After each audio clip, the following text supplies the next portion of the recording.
Public domain ಅಲ್ಲಿ public premise act ಅಲ್ಲಿ ಕೆಲವೊಂದು ಏರಿಯಾದಲ್ಲಿ ನಾವು ಹಾಕಬೇಕಾದ್ರೆ ಯಾವ ರೀತಿ ಪಾಲನೆ ಮಾಡಬೇಕು ನಿಯಮಗಳನ್ನ ಅಂತ ಇದೆ. ಸೊ ಎಲ್ಲಾ ಸರ್ಕಾರಿ ಕಚೇರಿಗಳಲ್ಲಿ ಯಾವುದೇ ಕಾರಣಕ್ಕೂ ಇನ್ನು ಮುಂದೆ ನೀವು ಫ್ಲೆಕ್ಸ್ ಮತ್ತೆ ಬ್ಯಾನರ್ಗಳನ್ನ ಅಳವಡಿಸಬಾರದು. ಆದ್ರೂ ಅಕಸ್ಮಾತ್ ಸರ್ಕಾರಿ ಕಾರ್ಯಕ್ರಮಗಳು ಏನಾದರೂ ಇದ್ರೆ ಆ ಕಚೇರಿಯ ಒಂದು ಇಲಾಖಾ ಅಧಿಕಾರಿಗಳ ಗಮನಕ್ಕೆ ತಂದು ಅದಕ್ಕೆ ಸಂಬಂಧಪಟ್ಟಂತೆ ಎಷ್ಟು ಹಾಕಬೇಕು, ಎಲ್ಲಿ ಹಾಕಬೇಕು ಅನ್ನೋದನ್ನ ಅವರಿಂದ ಅನುಮತಿ ಪಡೆದು ತದನಂತರವಾಗಿ ಹಾಕಬೇಕು ಸರ್.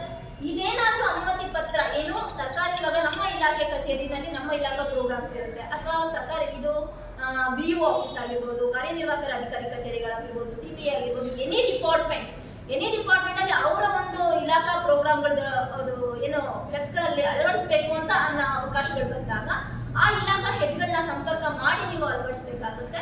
ಮತ್ತೆ ಇನ್ನೇನಿದೆ, ನಗರಸಭೆಯಿಂದ ಏನು ಪರ್ಮಿಷನ್ ಕೊಡಬೇಕಾದ್ರೆ ಅವರು ಏರಿಯಾ ಫಿಕ್ಸ್ ಮಾಡಿ ಕೊಡ್ತಾರೆ, ಯಾವ ಏರಿಯಾದಲ್ಲಿ ಫ್ಲೆಕ್ಸ್ಗಳನ್ನ ನೀವು ಅಳವಡಿಕೆ ಮಾಡಬೇಕು ಅನ್ನೋದನ್ನ. ಆ ಏರಿಯಾಗಳಲ್ಲಿ ಮಾತ್ರನೇ ಅವರು ಫ್ಲೆಕ್ಸ್ಗಳನ್ನ ಅಳವಡಿಕೆ ಮಾಡಬೇಕು.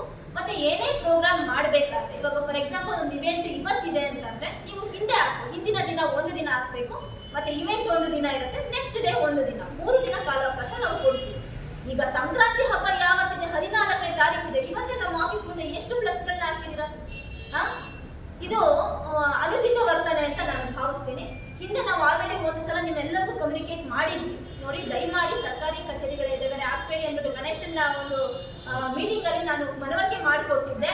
ಆದ್ರೂ ಸಹ ನೀವು ಏನ್ ಮಾಡಿದ್ರು ಏನೋ ಗೊತ್ತಿಲ್ಲ, ಅವ್ರು ಮಾಡ್ತಾರೆ ಅಂತ ಇವ್ರು ಮಾಡ್ತಾರೆ ಅಂತ ಇನ್ನೊಬ್ರು, ಪಕ್ಷಾತೀತವಾಗಿ ನಾವು ಹೇಳ್ತಾ ಇದೀವಿ.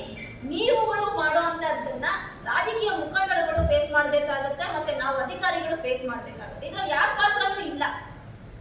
ಪಾತ್ರನೂ ಇಲ್ದಿರ ಏಕಾಏಕಿ ಗೊಂದಲಮಯ ವಾತಾವರಣ ಏನಾದ್ರೂ ನೀವು ಸೃಷ್ಟಿ ಮಾಡಿದ್ರೆ ಪಬ್ಲಿಕ್ ನ್ಯೂಸೆನ್ಸ್ ಆಕ್ಟ್ ಅಲ್ಲಿ we will initiate criminal offence.